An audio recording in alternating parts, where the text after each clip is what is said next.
we are fresh out of Mary Queen of Rock. It is Kyle and Morgan, and we are with the stars. I'm Maddie. I'm Cal. Tiana. I love the show, it's great. So, obviously Mary Queen of Rock isn't your everyday show title, so what is the spark behind it? The idea was to reimagine Mary's story with a sort of fun, fresh, new lens, and also drawing parallels between the treatment of Mary in her time in her reign and women in the music industry, and how we sort of love to build up these ladies, idolise them, and then tear them down and sort of relish that as well. If you could describe the vibe of the show in 3 words that aren't rock or Queen, what would they be? I would say fun, loud, and energetic. That was rubbish in the end. Have you got any more? Camp, girlies, and The last one. I wanted to go men. Not men. But Well, you know, I feel like you've got to put loud in there. power. Yeah. Power, that's right. Power's good. Nice. Power's good, yeah. Power. Ooh. What was the biggest challenge bringing the worlds of rock and pop together? The biggest challenge was actually probably not being overly snobby in the rock attitude, and we're really keen on doing that, to not have Mary tearing down Lizzie as a pop star and, you know, making fun of her for that's what she's doing, just recognising that she's somebody in her own lane and she's doing her own thing, and she just doesn't want anything to do with it, but that doesn't mean that what Lizzie's doing isn't great. That's probably the biggest challenge. The casting is such a huge part of creating the magic. Can you tell us a behind-the-scenes story about how this group came together and the energy they bring to the stage? Well, I mean, first of all, that's how Pretty Knickers came together, and then I was asked lovely asked to come on board very lovingly last year for the first rendition of it, and it was a real treat.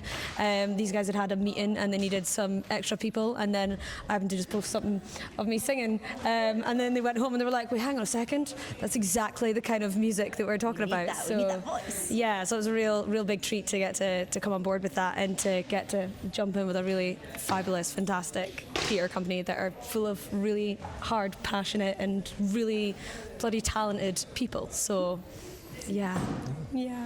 I love Awesome. it. We know Rebecca, and she's only ever had good things to say. So, Oh, yeah. that's good. Yeah.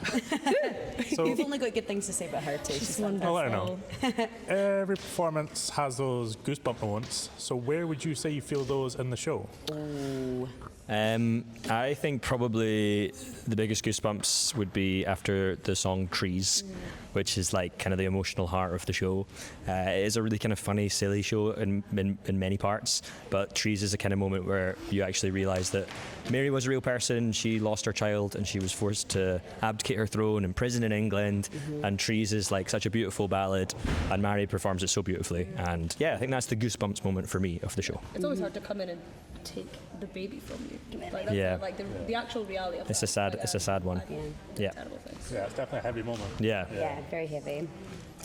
Dunfermline's Carnegie Theatre has its own special character. How does the venue itself help shape the atmosphere? Ooh, good question. Oh, I mean, we have just come off the back of the Fringe and we had very little space on stage. So it was very exciting to be able to properly move around. And yeah, all day we've just been talking about how amazing and how kitted out the theatre is. And it's just, it just feels really special to be here. It has a lovely energy. Everybody that we've worked with has, been the nicest people. So it's fantastic to bring it over the bridge and also be here all day and not run in and do a quick get in and and bring the band here. And this is the sort of size of space that we really want to be performing the show in. So it was a real honour to be here today. Yeah, it was definitely a great space to see it, and we were at the Fringe too, so. Yeah, And I how loved do you it think here. it compares, you think? Better than Dunfermline. Yeah, absolutely. Everything's better than Dunfermline, that's what I heard, yeah. So with history, drama and rock and roll come together, what do you hope people walk away from after the final note? Good question.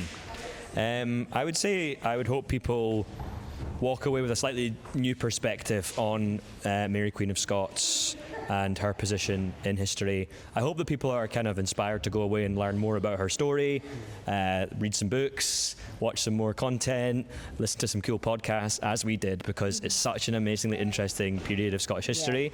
And I hope people just go out of it singing the songs and also having a really fun time. And it's a big fun night out. It's also meant to be a really fun evening as well. So yeah, hopefully they're feeling good. Can I just say, as a not writer, because you guys are the writers, the final song also makes me feel like I want people to go away and think about the women in their actual lives and how important they are, and think about shining a light on them and celebrating the small wins and the big wins in their life. Just showing appreciation for the the mums and the grands that are in their lives that do a lot of the background stuff that you don't really see because it's so in the background supporting your whole life. So I think that's a nice little. Definitely.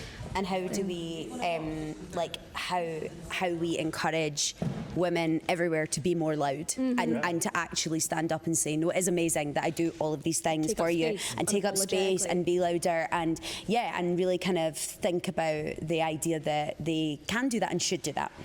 Yeah, there's a lot of iconic women's stories who just don't get told because the people Completely.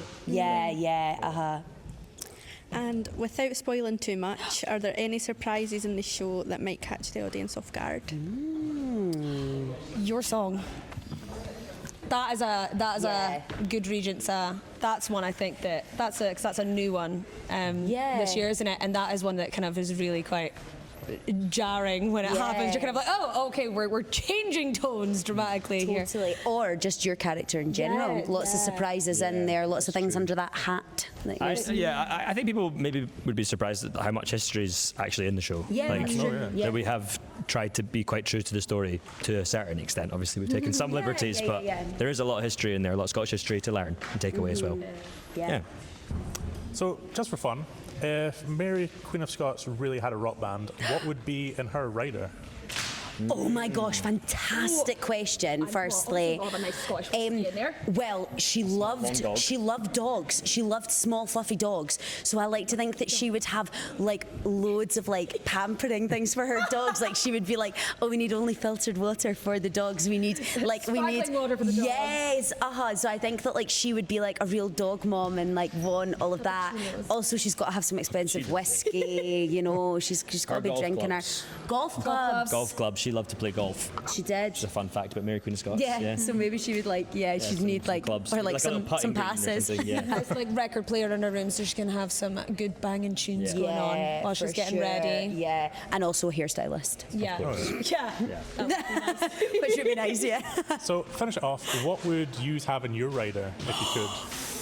All of the things that I just mentioned. Oh my God! Yeah, you also love small fluffy dogs. I would have loads of dogs. I'd probably give up I'd give up the golf clubs, but that's because I've got really bad hand-eye coordination. Maybe like some colouring books and some crochet instead, Yeah. Wow. Okay. No, I'm gonna be like, I'd want champagne and. Oh, I want all that. I want champagne and not oysters, but like, it's really bougie. I think I'd become a nightmare if I had a JLo rider. That would be the end of the world. Yeah. Awesome. Thanks so much for this. We love the show. Thank you so much. Thank you for coming and thanks for chatting to us.